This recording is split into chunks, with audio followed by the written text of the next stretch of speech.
میرے آقا صلی اللہ تعالی علیہ وآلہ وسلم نے خدمت خلق کو بہت درجہ دیا ہے۔ میرے نبی صلی اللہ علیہ وآلہ وسلم نے اپنے ایک فرمان میں اس چیز کو بہت خوبصورت انداز میں آپ نے سمجھایا ہے۔ آپ صلی اللہ علیہ وسلم نے فرمایا، اللہ کے کچھ ایسے بندے ہوتے ہیں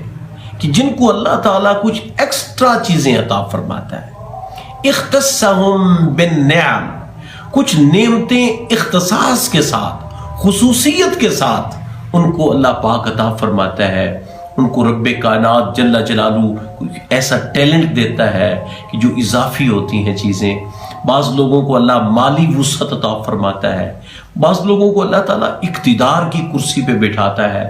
الغرض مختلف ایسے انعامات ہوتے ہیں جو اسپیشل طور پر اللہ پاک ان کو عطا فرماتا ہے، اور اللہ تعالیٰ کے نبی فرماتے ہیں یکرہم فیہا ما بذلوہا،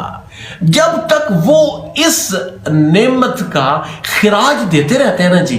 تو اللہ تعالیٰ ان کو اس نعمت پہ برقرار رکھتا ہے،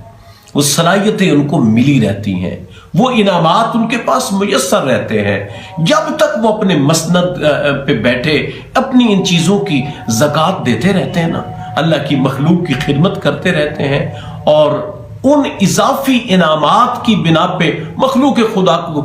وہ سہل آسانیاں پیدا کرتے رہتے ہیں، اللہ تعالیٰ ان کو اس منصب پہ برقرار رہتا ہے۔ لیکن میرے نبی صلی اللہ علیہ وآلہ وسلم نے فرمایا فَإِذَا مَنَعُوهَا، جب وہ انعامات خدا بندی کے اوپر ڈٹ کے بیٹھ جاتے ہیں، کسی کو کچھ نہیں دیتے، تو رب کائنات ان سے وہ انعامات واپس لے لیتا ہے، اور نزہا عنہم فحولہا الی غیرہم، پھر اللہ تعالیٰ کسی اور کو اس مسند پہ بٹھا دیتا ہے، پھر وہ چارج کسی اور کو ملتا ہے، پھر وہ انعامات رب کائنات کسی اور کو عطا فرما دیتا ہے۔ جس کو بھی ملتے ہیں، اس پیش نظر کہ تم میری بندوں کی خدمت کرنا، میرے بندوں کے ساتھ پیار کرنا، ان کو سہولیات مہیا کرنا، ان کے لیے آسانیاں پیدا کرنا۔